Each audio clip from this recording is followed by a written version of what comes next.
On today's episode of Locked On Wild, it's always been the case that as Kirill Kaprizov goes, the Minnesota Wilds go. But we're seeing this year that Kirill doesn't need to be at his best for this Wild team to win games. Hey, this is Matt Boldy, and you're listening to Locked On Wild. Hey, this is Marcus Foligno, and you're listening to Locked On Wild. You're Locked On Wild, your daily podcast on the Minnesota Wild. Part of the Locked On Podcast Network, your team every day. Hello, I'm Seth Toupal. Welcome to Locked On Wild, part of the Locked On Podcast Network, now the #1 sports podcast network. Locked On Wild is your daily Minnesota Wild podcast. We are your team each and every day, and we thank you for making Locked On Wild your first listen each and every day as well. Make sure you subscribe on all of your favorite audio platforms and on YouTube so you don't miss out on any new episodes throughout the week. On today's episode of Locked On Wild, we're going to take a look at the season for Kirill Kaprizov so far. The production is there, but it just doesn't seem like it's the usual Kirill that we have become accustomed to seeing. So we'll take a look at some of the causes. We'll also talk about big news this week that Jonas Brodin is going to be out until after the Olympics and why that may necessitate a unfortunately tough conversation about Brodin's future with the Minnesota Wild. And we'll talk about Marcus Foligno. A little bit of a slow start for the Moose, but he has been a wrecking crew here lately for the Wild. My name is Seth Toupal, host of Locked On Wild, credentialed media member and host of the show since 2021, bringing you access beyond the box score with interviews and deep dives into the Minnesota Wild. You may have seen me post on X that while Kirill Kaprizov's in the top 10 in goals in the NHL, feels like he could be better. Feels like he's got more to be able to put on the table as far as a production standpoint goes. As was pointed out in the lengthy comments and the lengthy comment chain, 3 goals in his last 16 games. And there could be numerous reasons as to why this is. And so I want to just start by looking at the statistics for Kirill so far this season. The first thing that I wanted to do was to dive in and just see, is there anything that looks super different? Is there anything that is jumping out as far as is it a dip in this or a particular dip in this? His statistics are mostly in line with what we've seen from him throughout the course of his career. He's on pace to play in the full 82. He's on pace for 40 goals, 93 points, which is pretty close to in line with what he typically averages over an 82-game season. Less goals, fewer goals, I should say, sure. But 90 points.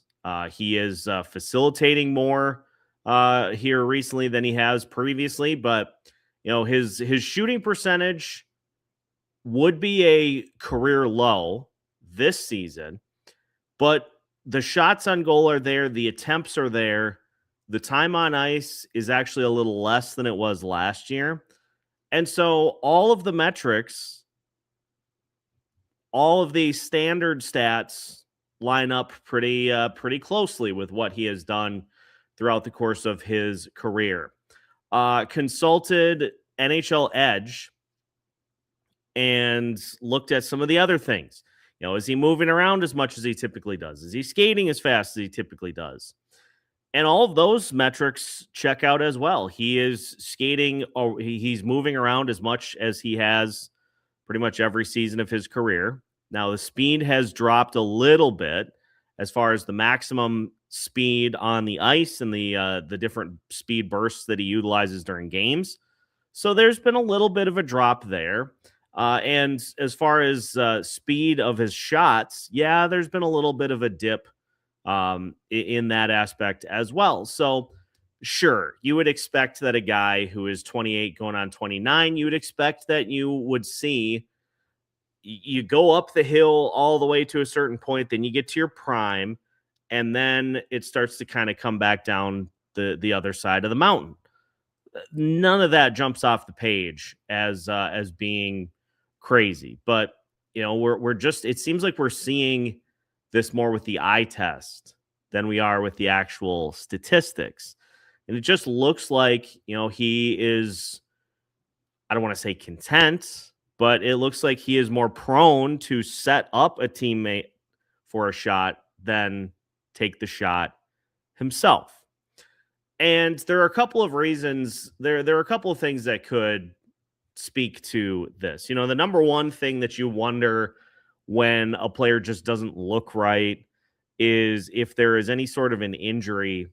Is there some sort of an injury that he's dealing with to where he just maybe isn't able to do what he had previously done?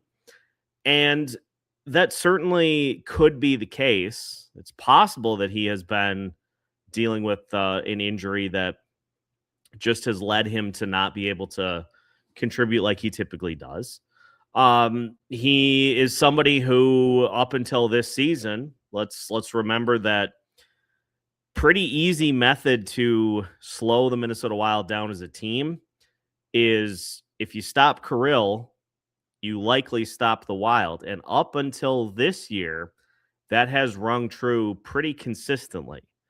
And so one of the things that I was kind of have been thinking about is that this is about the first time that Kirill has been, maybe since his rookie season or his second year in the league.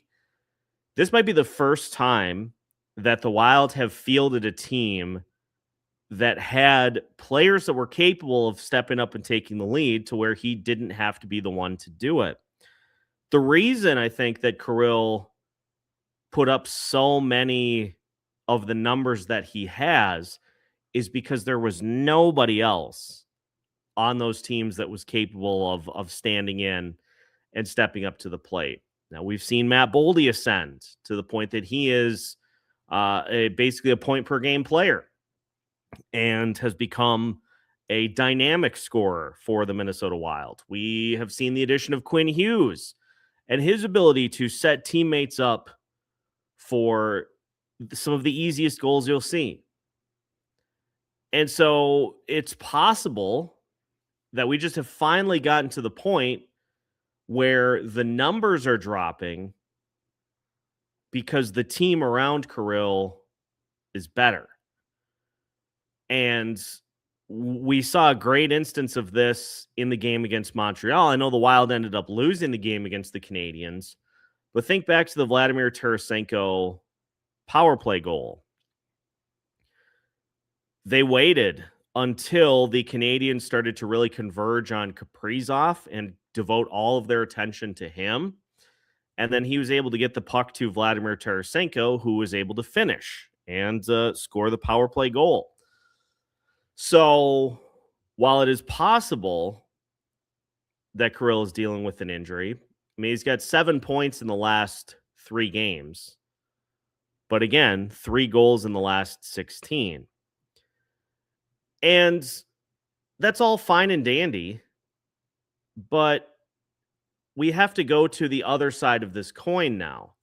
And that is the side of this that kicks in next season. Kirill Kaprizov signed the richest extension in NHL history as far as AAV goes and as far as total dollars go. You're not paying a guy $17 million to set up his teammates. He has got to be the one driving the bus, which I think is that's a common standpoint and viewpoint from Wild fans since Kirill signed his extension. And maybe there is some pressure there that, he's coming to grips with how to live up to being the highest paid player in the NHL. But he is not the highest paid player in the NHL yet. That comes next year. And when the Wild get to the 2026-2027 season, they will be paying Kirill Kaprizov $17 million. So it is something that he has clearly been able to play through. It hasn't caused him to miss any number of games. It's possible that it is between the ears. It's possible that it is something physical. There are many explanations as to why it just looks a little bit off this year. For a guy who is still in the top 10 in goals and a guy who's on pace for a 90-point season, those are all great numbers for a guy being paid $9 million a year. But I think the expectation for fans is that we will see a little extra when the $17 million contract kicks in. And that's perfectly logical, and that's a perfectly understandable position to have. And so I initially set out to try to find the answer as to why, what is going on, and came up unsuccessful. So this will continue to be a bit of a mystery that will unfold during the rest of this season. For what it's worth, he's looked better, certainly, over the last handful of games. And the big test is going to be, what does he look like post-Olympic break? If there's a noticeable jump in his play, and let's consider, too, Kirill is notoriously a second-half player. Throughout his career, he has been way better in the second half of the season than he has been in the first half. So the big question is going to be, what does he look like after the Olympic break? And can we use that to determine, if it's an ailment, what is it? If it's anything else than that, is it something that can be schemed, fixed? Because yes, 25 goals and 59 points is great through 51 games. That's a good amount of points. But there is a step to be had from where Kirill Kaprizov's at to where Connor McDavid, Nathan McKinnon are at as far as their point production goes. Those guys are in the 80s right now. So it's fine right now because, again, the team is way better. The team around him is way better. There are far more options to go to where he doesn't have to be the guy scoring every single goal this season. Think about the meteoric rise that Matt Boldy's made this year. Kirill doesn't have to be the guy to score every goal, which ultimately is a good thing for this franchise, that they're not dependent on his skills.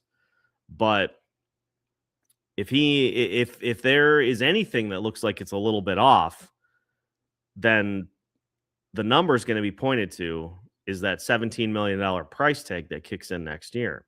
So it just wanted to have an honest conversation about kind of where things are at, because I know many have noticed it. I've pointed it out. The production is there, but it looks like it's like a degree off. So we'll see if the Olympic break fixes it. But, at this point, he's not missing games. He's not doing anything that makes it, like he's unplayable.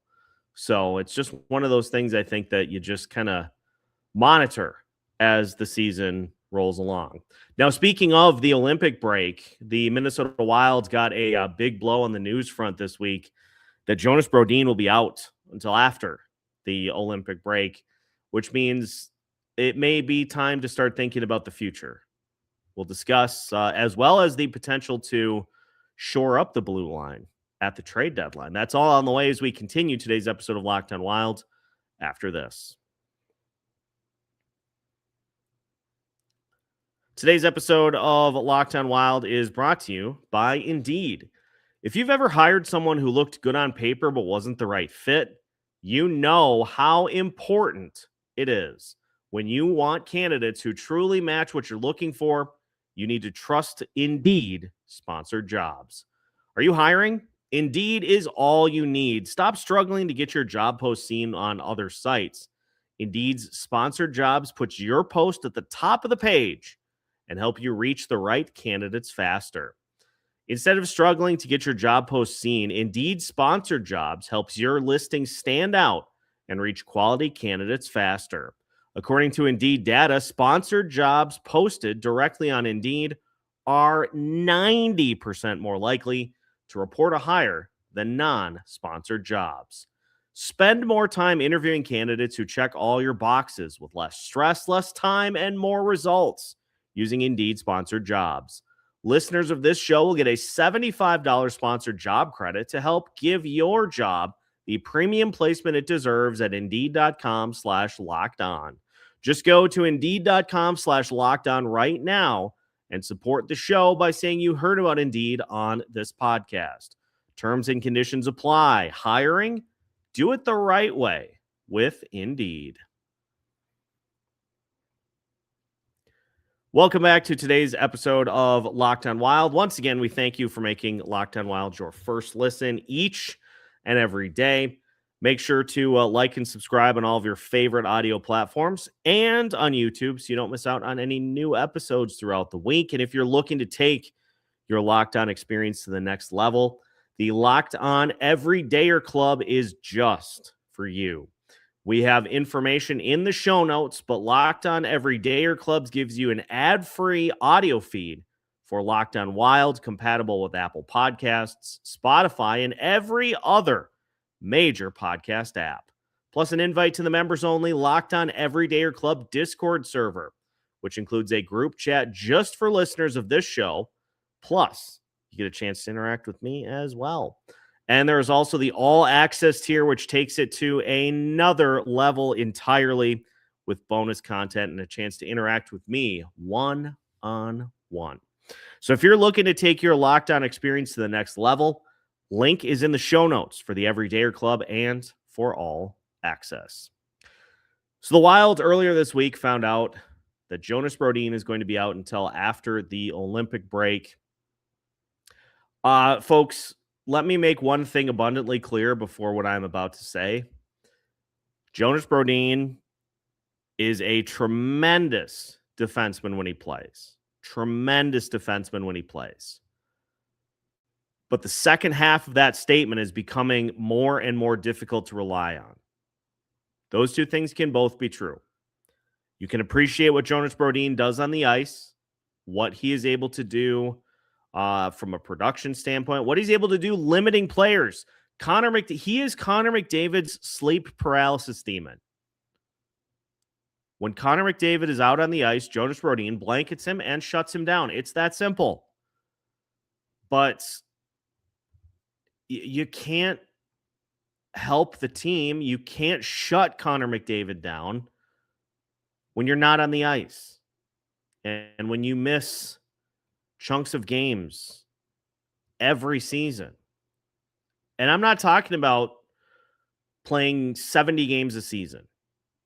You know, if you play between 70 and 82 games, I don't consider, I think if you miss that few of games, you play like 70 plus, I would still consider that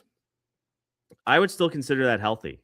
Like players miss games for things all the time. Banged up, you try to gut through it.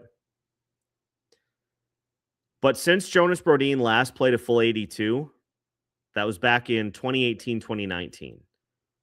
Here are the games played by season. He played 69 games in 2019, 2020. Now you've got the COVID shortened seasons in here too. 69 games in 2019, 2020. 53 games in 2020, 2021. 73 games in 2021, 2022. But the last 4 years that's where the issues come in. 60 games in 2022, 2023.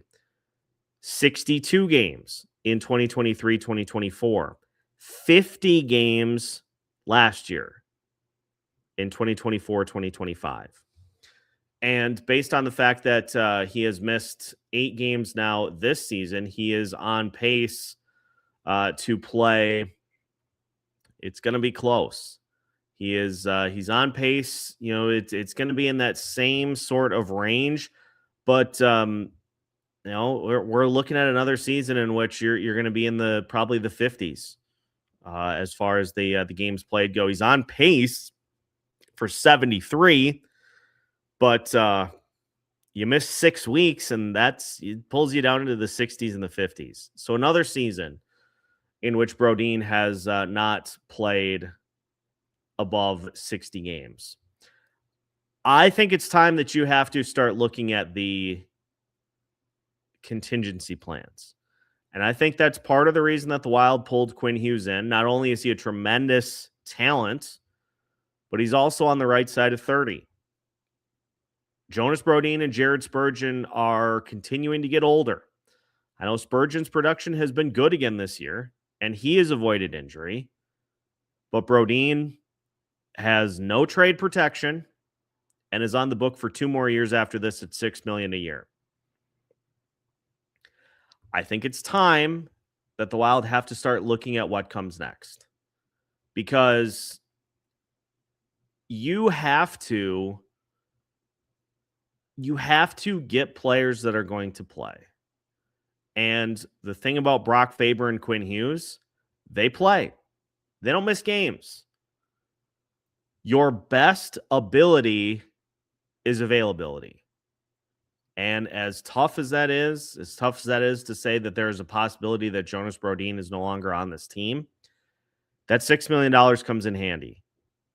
It could come in very handy for this team, especially with Kirill Kaprizov's salary going up, with looking to try to fit Quinn Hughes on the books.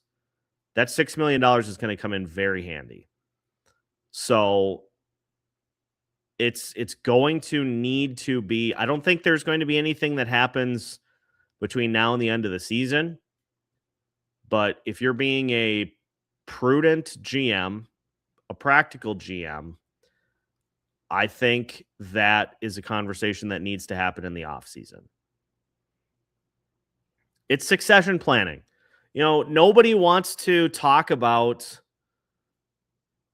setting a will and talking about a funeral and things like that. You don't want to have those tough conversations with loved ones. It's no different in sports.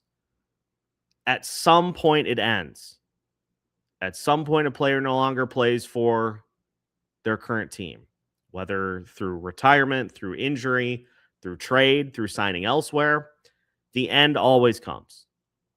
And if you do a little work to put yourself in position to be able to absorb that, as opposed to saying, out again. Because that is, you want to talk about a reason as to why the opponents have started to score more goals on this Minnesota Wild team. And so, yeah, it will be difficult to replace that defensive pairing. Sure, it's not going to be easy to replace, but it's easier to do so when you actually have the conversation and you start to look at possible options to replace those players.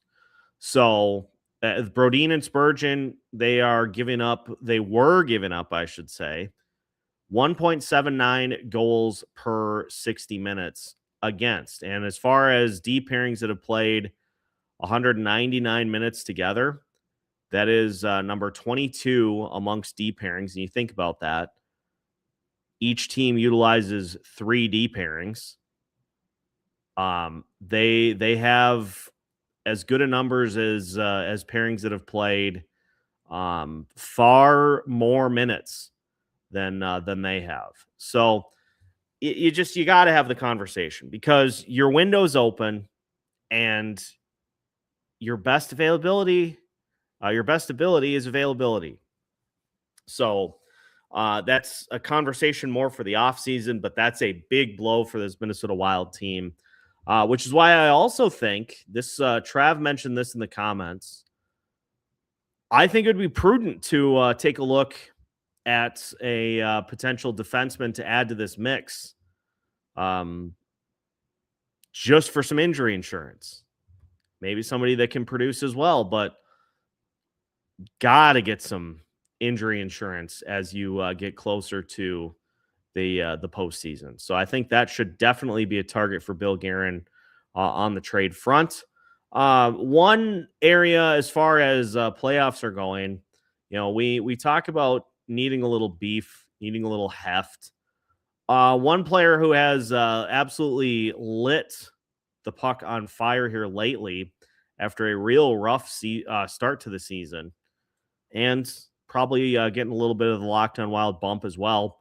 The Moose is loose. We'll talk about the recent surge for Marcus Foligno as he has gotten his season back on track. That is coming up as we continue today's episode of Locked On Wild right after this.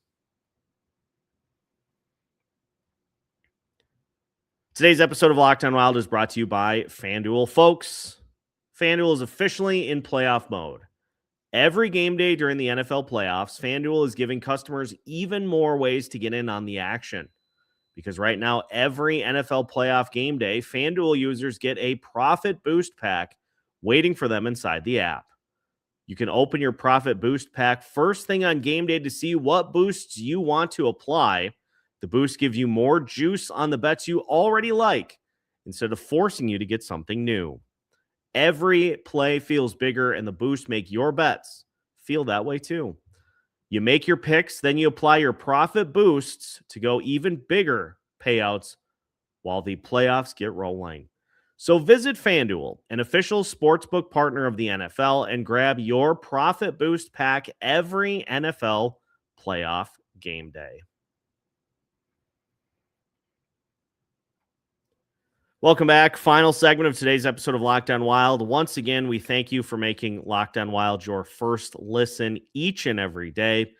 Again, make sure to like and subscribe so you don't miss out on any new episodes throughout the week, because we have you covered every single day of the week. Marcus Foligno got off to a rough start to the season. No points through the first month, 2 points through the first 2 months, 3 points through the 2025 portion of the year, and now 5 goals and 7 points in the month of January alone, including his first career hat trick against the Toronto Maple Leafs. And Foligno was asked about it after the game, because it is another rule that seems to have been true for the Wild for the last couple of seasons. Seems like as Marcus Foligno goes, the Wild go as well. And Foligno was asked, what's changed? And he hinted at something that I think a lot of people were wondering, in that, it felt a little banged up at the beginning of the season. And now in the last couple of weeks, he feels good. And he's back to contributing on both sides of the ice. And so, you come off of a year last year, which just was really, really a solid season for Foligno. You had the 14 goals. You had 253 hits. Put together a nice kind of 1-2 tandem with Yakov Trenyan as far as the hits go. And through this season so far, he's up to 6 goals in 41 games. And I think you see a good example of what it's like when lack of success on one side of the puck kind of bleeds into the other side. This happened with Yakov Trenyan in his first season with the Minnesota Wild. Just snake bitten as far as any level of offensive production goes, and it really started to weigh on him mentally, I think. And now, he's got 14 points this year, which is almost as much as he had all of last year, but he's not worried about it this year. And he's already eclipsed far and away the most hits he's ever had in a season. he's going to get to at least, I mean, he's played all 51 games so far, and he has 255 hits on the season. And I know hits are kind of an arbitrary stat, but him being physical and utilizing that has led to his defensive numbers being really, really good. He's averaging 5 hits per game, which if you take that over 82 games times 5, that's 410. 410 hits, which is just crazy. But this is kind of, I think, what we have seen with Foligno so far this year is the lack of production on one side of the puck was impacting the other. And his defense was taking a little bit of a hit. But now that he has started to find the back of the net, now the defense is coming around. So I know there have been calls to give Foligno a bit of a breather, let him get a couple of games off just to kind of reset. Well, I think it seems like the reset has happened, and it's just a matter of him getting dropped into a natural fit in this lineup. He is more of a fourth line guy with this team, and there's nothing wrong with that. I think the Trenyan, Sturm, Foligno line, I think they did some really good things when this team's fully healthy, and with the expectation that there will be another move made towards the top of the lineup. You slot that in as your fourth line, I think you feel pretty good about that. What that allows you to do, that allows you to, push more offense to the other lines and, have that line that can just be a wrecking ball, be a pit bull, a bulldog. And the fact that Foligno has started to really pick it up is just, it's good for the Wild because it just adds another depth. It adds another depth piece that is playing well for this team to complement what everybody else is doing. So the fact that he is kind of back on track, the fact that Tarasenko has been carrying the offense the last couple of games, Ryan Hartman has been carrying the offense as well. I mean, you got a lot of pieces offensively that are stepping in to help out. Now we just got to kind of tighten some things up defense wise, and you got to get some confidence. Got to get some confidence in those two goalies. On tomorrow's show, we will, of course, give you a look at the game against the Detroit Red Wings, which will be a very, very fun matchup. Detroit is playing some great hockey this year, but it's going to be an 8:30 start, Central Time start, 8:30. Love those. So we'll talk about that as well as I'm going to try to find some names defensively that the Wilds can look at for the trade deadline. I think it would be prudent for Bill Guerin to keep the blue line in mind as well, not just the offense. I think maybe if you can find a relatively inexpensive blue line option to bring in to shore things up, I think that would be well worth it as well. So we'll take a look at some possibilities, but we'll gear up for another game day for you. We'll have a postcast after the game for you as well. So should be a fun day tomorrow, and that will do it for today's episode of Locked On Wild. Once again, we thank you for making Locked On Wild your first listen each and every day. Make sure to like and subscribe if you have not already, and tell your friends if they're looking for a Minnesota Wild podcast. I know just the one. We will continue to keep you up to date on the injury news as well. So make sure to follow us on social media in addition to right here on the show. And we'll catch you for the next episode right here on Locked On Wild, part of the Locked On Podcast Network. Your team every day.